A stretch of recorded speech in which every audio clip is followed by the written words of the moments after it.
Bueno, la verdad es que el tiempo sí que es un bien escaso que hay que saber aprovechar bien. Ya me da la impresión de que eso del tiempo va a ser el leitmotiv de este seminario. Tampoco puede convertirse en un tirano, ¿no? Así que, como tampoco tenemos tantas ocasiones en la vida de compartirlo de manera agradable con colegas, con amigos, con personas con las que podemos discutir, intentemos aprovecharlo y disfrutarlo, ¿no? Pero bien entendido que yo creo que las cosas hay que intentar hacerlas cortas, que si uno las hace especialmente largas, lo único que consigue es aburrir, y si se supone que de algo se sabe, yo creo que hay que saberlo explicar con cierta brevedad. Y si no, luego preguntamos. Bueno, yo tenía que hablar de varias cuestiones relacionadas con la dignidad y los derechos humanos, y voy a intentar no dejarme nada y que no salga la pantalla amarilla esa que ya me han avisado infamante de que el tiempo se termina. La realidad es que el tema de la dignidad que nos convoca en esta sesión es un tema bien interesante. Y creo que en los últimos tiempos ha habido una revisión importante sobre el contenido que damos a ese concepto. Porque muchas veces lo importante es qué ponemos dentro de cada una de las palabras. La pregunta de la dignidad es un concepto vacío, la dignidad es un concepto inútil, la dignidad es una palabra hueca que nos reconduce a volver a los clichés de siempre. La discusión que hubo en torno al tema de la dignidad en la Comisión Americana de Bioética, la tendencia más conservadora a colocar la pantalla de la dignidad delante de cualquier discusión para decir detrás dónde vamos a parar, que se prohíba todo, que se espere, que se desinvente, o no.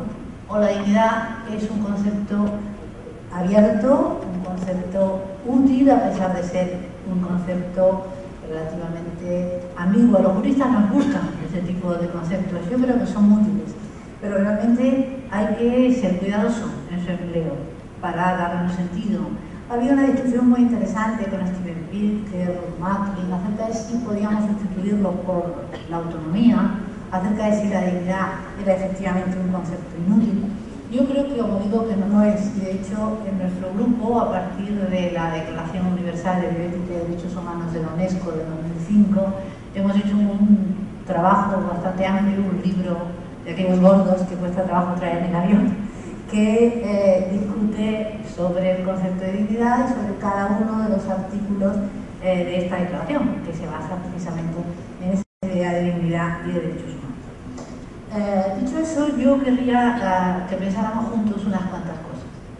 Lo primero es que efectivamente la bioética es una disciplina joven, pero detrás de las concepciones sobre bioética que existen, que parecen ser, bueno, pues la bioética vende bien, es incluso una moda, todo el mundo quiere trabajar sobre bioética, hasta el Papa dijo que la bioética era el tema del siglo XXI, pero ¿qué bioética? ¿De qué bioética hablamos? Es decir, hay que ser realista. Hace falta, creo yo, una profunda clarificación en torno a esto de la bioética, para que no se convierta en el lacito de todos los congresos, en una especie de marchamo de eticidad que después no sabemos bien qué es lo que queda dentro. Entonces yo creo que lo que sucede es que detrás de la palabra bioética y detrás de la palabra dignidad se esconden conceptos diferentes del mundo, de la persona, de la libertad, de los derechos, de los mismos derechos humanos. Es decir, hay detrás de la idea de libertad, de la idea de derechos, de la idea de persona, la concepción clásica de la libertad de los antiguos y de la libertad de los modernos, que también explicó Benjamin Constant. Realmente, yo creo que a veces esa libertad de los antiguos está muy presente en el debate, en lo visible del debate. Y sin embargo, quizás la concepción de los modernos es mucho más compartida por el común de la sociedad, que quizá no tiene el mismo acceso a hacerlo explícito en los medios, es evidente que no es así. Pero la gente tiene, creo, una posibilidad de ponerse de acuerdo más grande de lo que a veces parece, que parece que se plantean las cosas como conflictos absolutos en los que resulta difícil convenir. Yo creo que es importante que reconozcamos que existen esas distintas concepciones de la dignidad. No pasa nada, compartimos el espacio y pensamos distinto, no pasa nada. Es muchísimo mejor que lo explicitemos, porque si no usamos, como antes decía, términos iguales con contenidos distintos y así es muy difícil llegar a acuerdos. Hay una especie de armonía aparente, pero que los acuerdos son completamente vacíos, no sabemos sobre qué hemos acordado.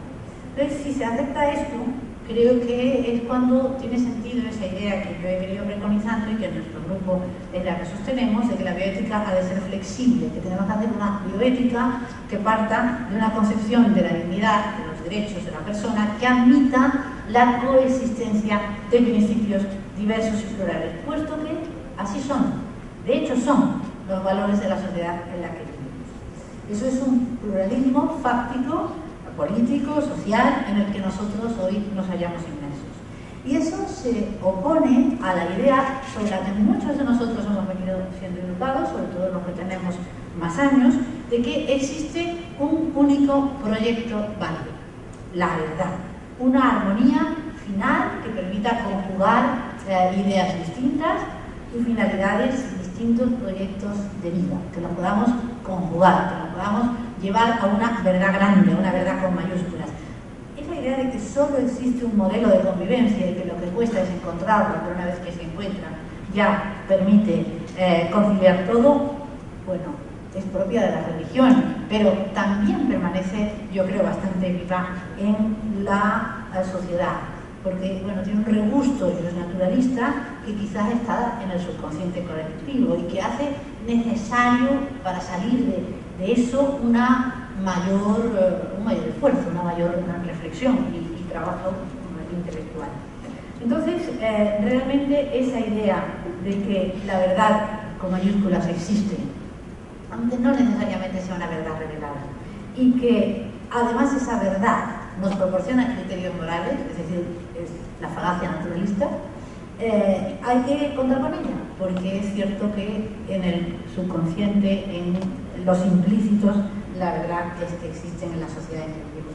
En México creo que también, porque desde luego en España seguro, que parece que españoles y mexicanos compartimos muchísimas cosas, y es bastante fácil entenderse. Entonces, creo que hay que ponerse de acuerdo respecto a cómo nosotros abordamos los problemas concretos. Eso no quiere decir que podamos construir una única visión del mundo, una única visión de vida buena, una unificación de los proyectos vitales. En lo que hay que trabajar, creo yo, es en establecer las condiciones de posibilidad para que cada uno pueda desarrollarlo y para poder, el suyo propio, y poder trabajar en los casos concretos. Realmente, la historia, yo creo que ha mostrado bastante claramente, en mi país seguro, que después de elaborar un modelo de estos de vida buena, de verdad, el paso siguiente es tratar de imponerlo a los otros. Y ese paso, bueno, yo creo que es legítimo mediante la persuasión, pero no mediante la imposición. Y realmente creo que en bioética vale mucho la pena no perder eso de vista. En realidad hay un paralelo, claro, yo soy de formación jurídica inicialmente, y pienso que hay un ejemplo bueno para entender eso, que es la evolución que, al menos en los países europeos, ha venido experimentando el derecho constitucional.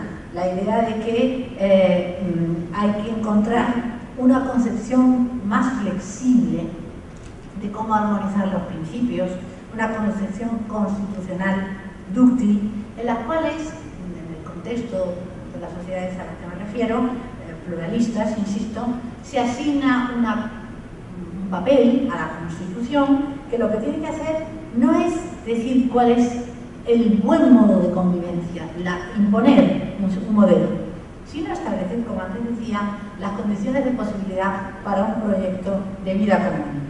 Y creo que eso es importante, porque cuesta trabajo muchos de Cataluña y en España ahora estamos discutiendo cuestiones constitucionales duras, como el tema de los estatutos de autonomía, supongo que lo habrán visto por los medios de comunicación. Pero son ejemplos que, desde luego, en el ámbito de bioética son perfectamente traspasables. Creo que una manera fecunda de abordar los problemas de bioética es precisamente no intentar encontrar soluciones cerradas, sino abiertas. Cuestiones que realmente son abiertas, porque los problemas bioéticos son problemas complejos. Y muchas veces lo que sucede es que queremos dar a ese problema que ya definimos como complejo una solución simple, una solución binaria. ¿Tú qué eres, del sí o del no? Y la realidad es que en el contexto de los problemas bioéticos, que son problemas complejos, la respuesta rara vez es así. Suele ser de matices, porque nos estamos moviendo en territorios de frontera, en territorios del gris, en el que la respuesta buena suele ser según, depende y buscar los argumentos en favor de la opción que se toma para un momento concreto, pero no pensar que uno lo ha resuelto para siempre. ¿No, verdad? No pensar que uno ha resuelto las cosas para siempre. Es decir, lo que yo creo es que hay que intentar asumir ese pluralismo real de nuestra sociedad y darnos cuenta de que eso vale también en los programas bioéticos. Es una concepción, como decía, abierta, que permite la coexistencia de soluciones distintas y no algo como una receta que hay que asumir a priori. A mí me parece que eso es bastante importante y que realmente, como dice Zagrebelsky, que a mí me gusta en este sentido su cita, el único valor que hemos de asumir de forma absoluta es el doble imperativo, Leo. El del pluralismo de los valores, en lo tocante a los aspectos sustanciales, y la lealtad en el enfrentamiento de los valores, en lo que se refiere al aspecto procedimental. Yo creo que esa es una fantástica receta de convivencia dúctil, construida, como digo, sobre el pluralismo y sobre la interdependencia. Y ese segundo concepto también me parece muy importante en bioética. Las cuestiones bioéticas son cuestiones